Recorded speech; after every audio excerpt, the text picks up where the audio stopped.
overseas to a crazed killer.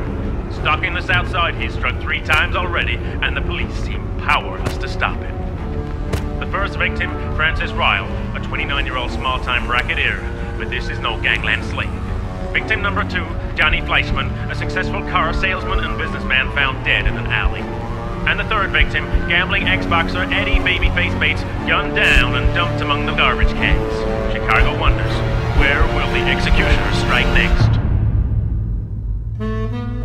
Way I remember, it was a Tuesday, back in the summer of 1952. Some nacho was cruising the city, throwing up corpses decorated with a single slug to the head and dollar bills rammed into the kisser. The executioner, the papers called him. There'd been 3 stiffs already. The city was screaming and the cops hadn't got a clue. But then I'm not a cop. Sam Malloy Investigations, how may I help you? Oh, hello, Mr. Kaufman. I'm afraid Mr. Malloy's not here right now, sir. Yes, I will, the minute he gets in. Okay, goodbye, sir.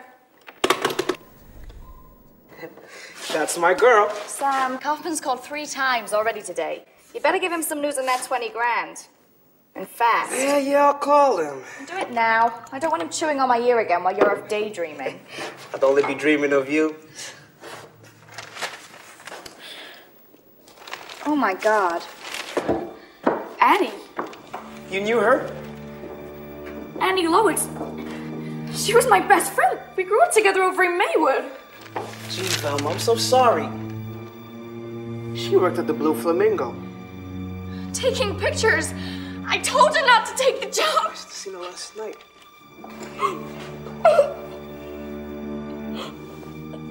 Sam, you gotta find out who did this. I'll find him, honey.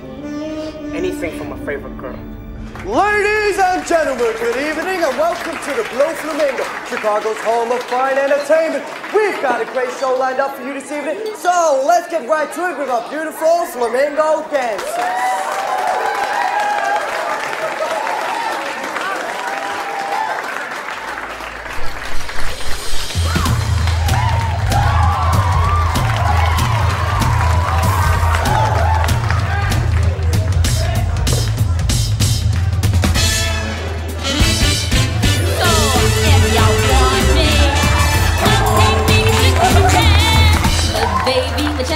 Trouble for you.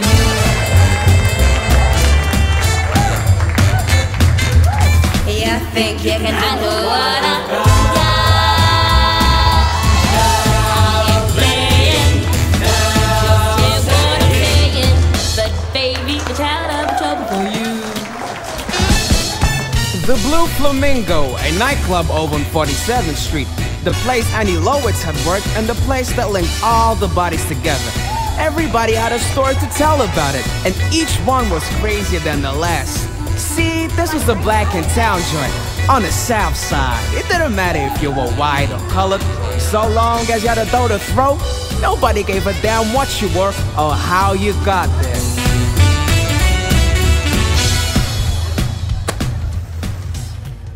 Now this is the joint's owner, Earl the Pearl Frazier. So called because of his habit of wearing pearl cufflinks.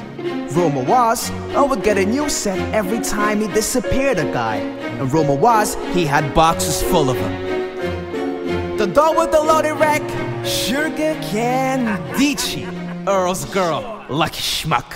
God damn it, I said by the night, I mean by the night! Dealing with Earl, I knew I was dancing with the devil.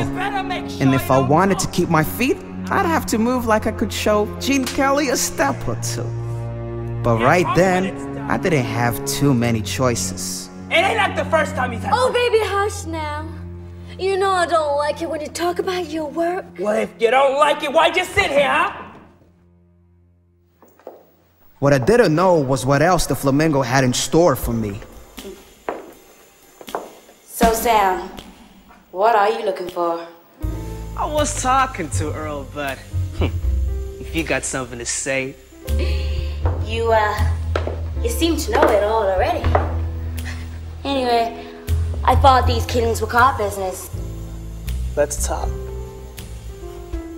What do you know? About the murders, well, not a thing. But, if you want to continue your investigations, well, I'm happy to help. Gloria Devane, hotter than Kansas in July. I didn't know at the time, but this little lady was gonna change my life.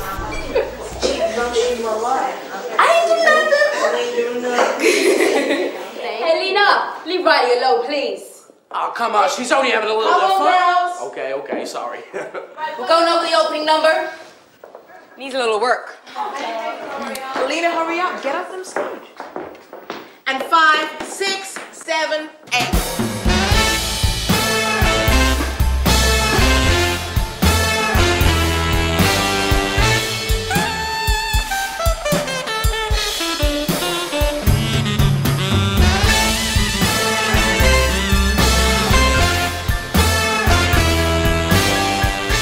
Branning? Where's Earl? Mr. Frazier's busy right now, but if you'd like to leave a message. Don't tell me what I can or can't do. Earl don't own me. Okay, I guess it's about time the cops showed up. And this one's a doozy. Mike Branning, chief of police and Chicago's finest. Oh, that's what he'll like you to think. But believe me, there's more to this guy than a badge and a bag of donuts. Wasn't a fight in the city he didn't have a finger in. The other guy's Kowalski. He's a stand-up guy, a war hero, and just maybe the only clean cop in Chicago. Okay, let's ask these dumb whores. Hey, who you calling whore? Gee, officer, what seems to be the problem? Diner fresh out of donuts. You better cut the sass, sweetie. Unless you want me to bring you in tea. For what? I'll think of something. Gee, good police work, Chief. Fabricating false charges again. What's the matter? Solving real crimes too hard for you? Come here. Hey! You better watch your mouth, bitch. Yeah, real scary, Chief. Wait, look! We trying to catch this son of a bitch. Look, the only lead we got is this club, and you girls get the best seat in the house. Now, are you sure you ain't seen no one acting strange? Don't you think we've been through it 100 times after Annie died? If we could, we would. Well, it probably don't mean nothing, but there's this guy who sits up front. He sent all those awful letters to Evie. Remember? Yeah, they were kind of scary. What's this guy's name? His name is Dawson. Hey, hands up. But if I could just get your picture, you're so pretty. Come on, buddy, that's enough. So where does this guy live? South Shore, 67th Street, he said. 67th Street, huh? Then we go pay Mr. Dawson a little visit. Chief, you got nothing on this guy. You're desperate and you know it. Okay, Dawson. How many more times do I have to listen to this bullshit? You're gonna burn for this, you hear me, boy? You're gonna fry. Please, Mr. Branning, I swear to you, I didn't do it. I confess, you son of a bitch.